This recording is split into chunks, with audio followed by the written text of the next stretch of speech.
Good morning and welcome to the Locker Room. Coach Ack here, and today's message is the truth about lies. One of the most common questions I get when I start coaching someone is, what would you do differently? My answer is always nothing, which I've shared with you guys before. Another common question is, what's the one thing I need to do to be successful? The real answer? There are dozens of things we need to do relentlessly to be consistently successful. There is no one thing. A great article in a recent issue of Business Insider by Ramit Sethi talked about this recently. The thrust of the article is that successful people will often gloss over the truth about their success because the person asking really doesn't want to hear the real deal.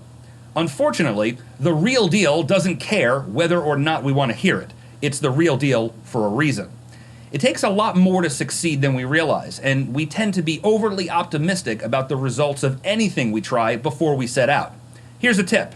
When undertaking something exciting, expect it to take longer and cost more than you planned. It always will.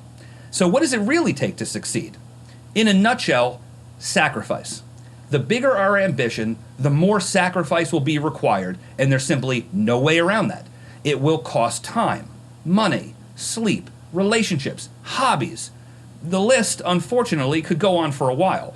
But of course, most people don't want to hear it. When I was growing up, I wanted to be a lawyer. I wanted to argue passionately in court, potentially even arguing a case before the U.S. Supreme Court. Everything I did in high school led me in that direction, and I started college pre-law. See, watching Perry Mason on TV made me think it was a cool job, and I'd be good at it. But when I was in college and started talking to law students and actual lawyers, an ugly truth slowly emerged. Being a lawyer did not mean being like Perry Mason. It most likely meant an enormous amount of time writing briefs and doing research. And that's when I stopped doing pre-law. For a long time, I told myself I didn't have time to work out. But of course, everyone has time to work out. Some people just don't want to, and I was one of them.